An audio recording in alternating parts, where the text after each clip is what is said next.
It's very good. Q was a homeless veteran whom I gave my change to during the year I worked upon the I-405. His name came from the letter Q tattooed on his bicep.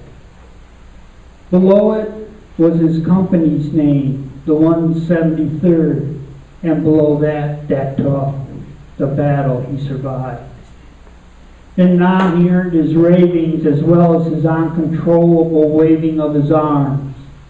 Of medium height, he appeared to be starved to the bone, sleeping in vacant strips between the fence and curb led him to abandon his dreams of women in silk garments.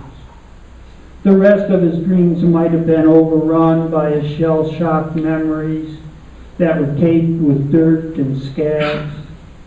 His eyes filled with snakes wearing their death masks, and his voice became hoarse from the continuous battling caused by battle fatigue. Mirroring a punch-drunk fighter, he walked on wobbly knees, and frequently he turned his head side to side as if looking for the hunger which dogged him like the stench of dirt and sweat. I couldn't help but notice the grime gathered in the hollow at the base of his neck. It indicated that nothing hid the minutest sign of his suffering.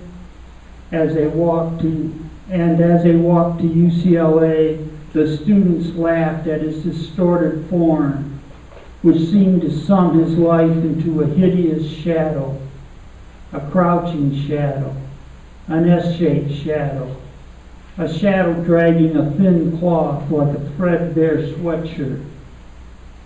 He disappeared on a Tuesday. By that Friday, I believed he left the area. On Monday, a couple of his friends took his place on the brick wall behind Starbucks. I asked them what happened to Q. They answered that he died or left town. No one's concerned. Q didn't make me consider how the Hawks ignore veterans. He was more than a concept. He was the man who survived despite having his soul slain while he was still a boy. And he showed me how a man lives when his good eye is cinched by a belt of riveted dog tags.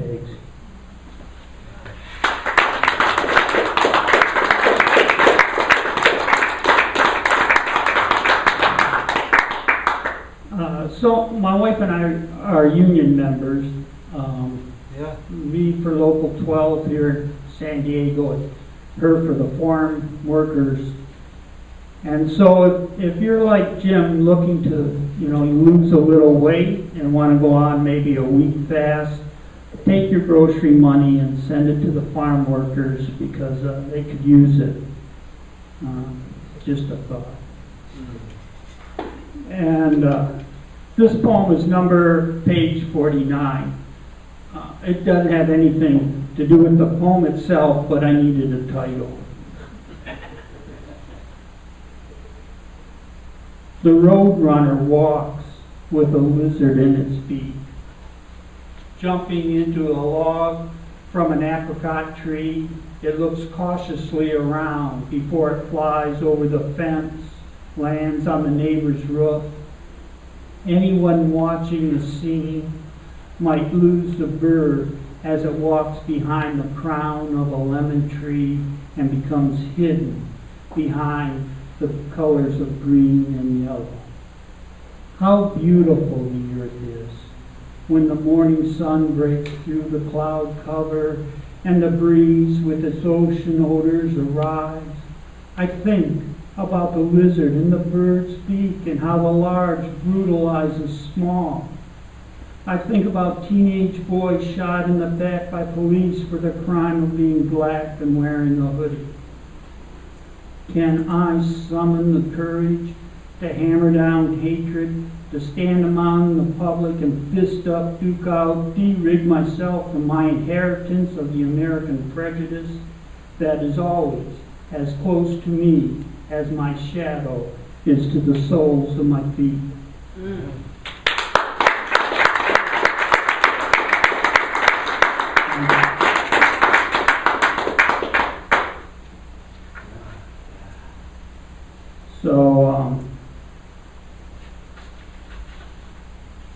My wife passed away, and I'd just like to read a poem to her.